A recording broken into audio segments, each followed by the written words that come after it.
Bonjour à tous et à tous, bienvenue sur ma chaîne. Je voudrais aborder quelque chose pardon, qui me semble découler aussi de quelques vidéos précédentes que j'ai faites, qui est finalement, y a-t-il une solution pour stopper finalement la progression de cette pandémie, entre guillemets, qui sont en fait manipulateurs perverses. Voilà.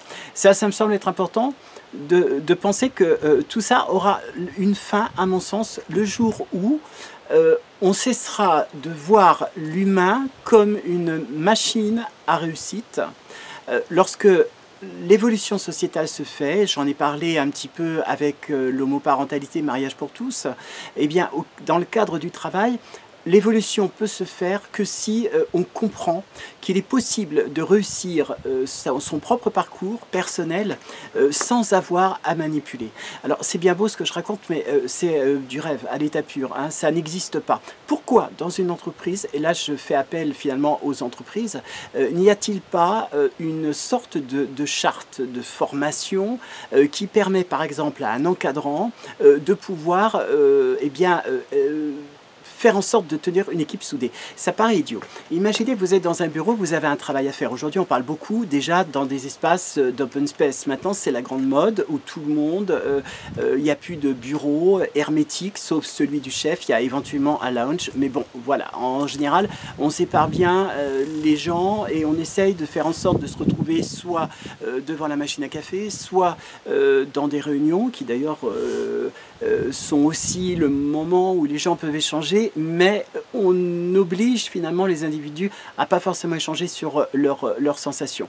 Pourquoi, par exemple, comme premier remède à la manipulation, eh bien, on ne permettrait pas, avec la parité homme-femme, de pouvoir faire que chacun, avec son travail personnel, et en même temps avec sa propre équipe, soit capable d'écouter. Très souvent, la manipulation naît aussi du fait qu'on impose à certains d'être au top du top, quelle que soit leur situation. Je voudrais faire référence à la fois aux hommes, mais aussi aux femmes. Une femme, par exemple, dans une entreprise, doit doublement travailler pour être valorisée. On oublie aussi très souvent qu'une femme est aussi une mère. Dans certaines entreprises, on le voit, on va privilégier par exemple des personnes plutôt susceptibles de ne pas avoir d'enfants, donc on va finalement engager un processus qui n'est pas bon pour l'entreprise, d'une femme qui ne peut pas être mère. Pourquoi c'est incompatible la maternité avec le travail? Là c'est une grande question. Pourquoi est-ce qu'on paye une femme X% moins cher qu'un homme au même travail? Et moi je dis que c'est même plus encore que le travail qu'on lui donne, puisque elle doit 2 fois plus travailler, elle doit 2 fois plus être sévère, dure. Comment peut-elle, en quittant son bureau à 22 h pour certaines ou plus tard, rentrer chez elle et penser que elle va rentrer dans un monde paradisiaque et son appartement où voilà, tout va super bien se passer dans la relation du couple? Pour celles qui sont en couple, eh bien ça ne se passe pas comme ça. Il y a un impact direct sur la sexualité, sur le mode de communication et bien entendu sur la domination, parce que cette énergie finalement vive est utilisée à tort et conduit certaines femmes à, voilà, à être un petit peu comme elles le sont au bureau, c'est-à-dire manipulées. Parlons des hommes. Les hommes, eux, en fait, on vit dans une société, je fais référence à quelques vidéos que certains d'entre vous ont pu voir, on présente l'homme comme une force absolument extraordinaire sur qui tout repose, qui a des capacités, mais alors phénoménales, et qu'il a découvert qu'une femme, finalement, mis à part faire une carrière, mais toujours dans son ombre, peut être potentiellement dangereuse. Voilà, ça c'est quelque chose de dramatique dans les entreprises. On parle beaucoup en ce moment, c'est un sujet absolument fabuleux, de parité. La parité, en fait, est pour moi un conte de fées, elle n'existe pas. Les hommes sont encore, je dirais hélas, à la tête en général de grosses entreprises. Ils n'arrivent pas à se défaire du fait que l'évolution de la société, eh bien, n'est pas avoir une femme avec soi pour travailler n'est pas un obstacle si elle apporte le même travail, c'est-à-dire aux mêmes conditions d'études, aux mêmes conditions professionnelles. Pourquoi une femme ferait-elle de l'ombre à un homme? Ça, j'arrive pas forcément à bien le comprendre. Maintenant, la problématique finalement aussi de la manipulation va rentrer une fois de plus à l'intérieur de la maison. Parce que pour arriver à ses fins, eh bien, il va développer un certain nombre de choses. Combien de femmes disent avoir été finalement obligées d'oublier peut-être leurs principes de vie, leurs valeurs donc, pour obtenir une promotion? Et à titre d'exemple, à travail égal, finalement, promotion moyenne. Voilà. Ça me semble important de bien expliquer aussi que c'est à partir de là que commence à la fois l'harcèlement moral, le burn-out, aussi pour certains ou certaines, et en même temps que ça crée des bases qui sont des bases vermoulues en fait, pour essayer d'arriver à transformer et à évoluer vers quelque chose de positif. Les entreprises ne pensent peut-être pas assez aux conséquences que cela peut avoir. Un exemple étonnant, j'ai accès très souvent aux entreprises et je remarque toujours, par exemple, une stature vestimentaire très particulière.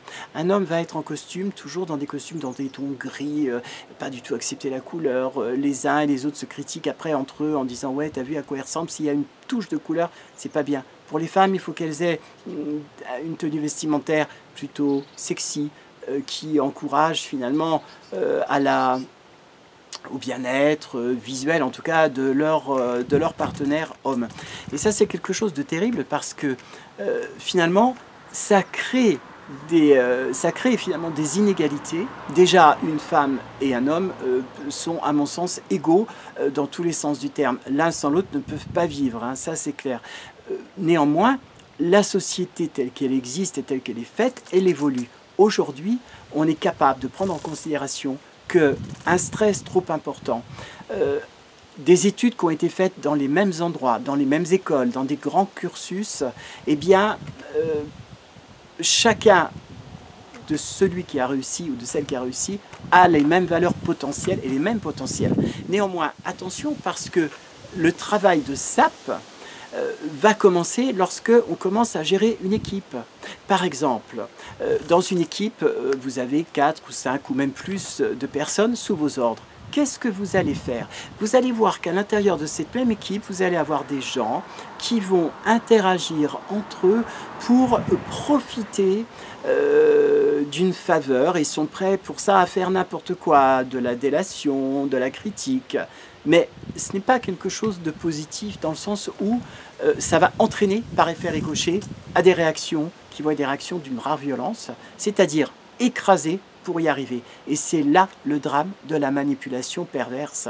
C'est écraser celui ou celle qui est devant pour s'en nourrir, pour exister et le rendre totalement inapte finalement, à son métier, à son travail, ou alors le pousser progressivement vers le burn-out, c'est-à-dire on fait le ménage dans son groupe, on enlève tout ce qui existe, hop, on le rejette, on reprend une personne nouvelle, on essaie de choisir, etc. À l'époque où je faisais du recrutement, j'avais toujours cette idée de la parité. C'est-à-dire que pour moi, le travail qui doit être valorisant n'est pas celui de la domination perverse, loin s'en faut. Quand je dis perverse, c'est vraiment la manipulation perverse narcissique aussi. C'est quelque chose qui ne doit pas exister dans une entreprise. Et à l'époque où je faisais ce recrutement, je m'arrangeais toujours pour poser des questions un peu pièges, en fait, pour voir comment les gens allaient réagir face à certaines situations. Et j'ai été mais estomaqué de voir que certains sont capables d'aller jusqu'au bout. Je voudrais pour ça vous rappeler un film que j'ai vu il y a bien des années. Je crois que ça devait être sur Narcisse, il me semble, enfin voilà, quelque chose comme ça, un film assez intéressant, où vous étiez dans un laboratoire avec des savants qui étaient en train de faire des tests sur la réaction d'un individu face à la dislocation de la chaîne de responsabilité. Bon, on demande...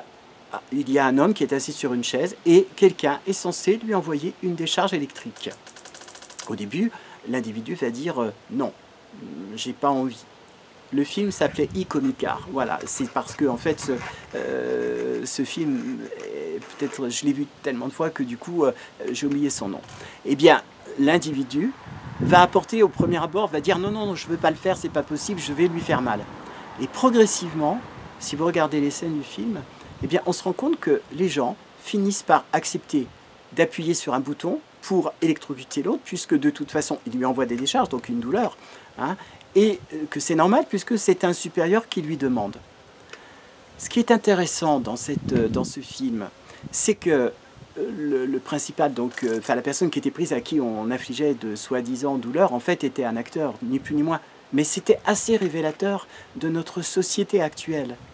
On est prêt à tout pour arriver à quelque chose. Comme si la vie la plus réussie était celle qui consiste à avoir une place en vue et si possible une place voilà, extrêmement importante qui va emmener à des carrières qui sont peut-être importantes mais qui ont oublié l'essentiel. Derrière chacun ou chacune de ces carrières, il existe un homme avec un être, quand je dis homme c'est humain au sens large, avec une histoire, avec des capacités, des moyens et des limites. Et ça je crois que c'est le jour où les entreprises comprendront qu'il est important de faire rentrer, par exemple, dans le cadre du travail, des formations où on va expliquer les raisons pour lesquelles chacun et chacune a ses capacités, qu'on n'a pas besoin d'être un homme habillé en costume avec une cravate, sauf pour certaines professions bien entendu, mais d'avoir tous la même couleur, d'avoir des femmes qui soient les plus sexy possibles et surtout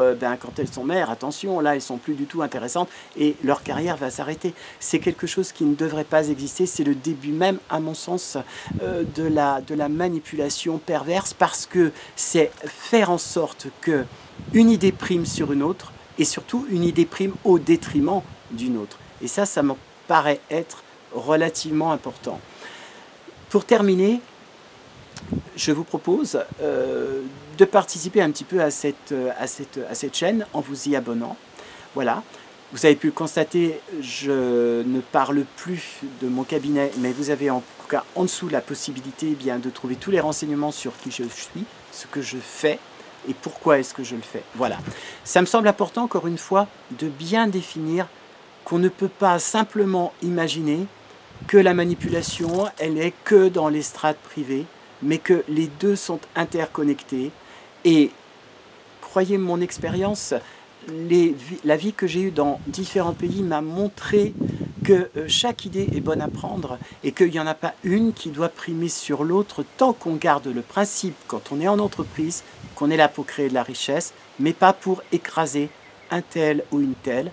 Certains pays y arrivent, pourquoi pas nous? Merci pour m'avoir écouté, à très très bientôt. Ciao!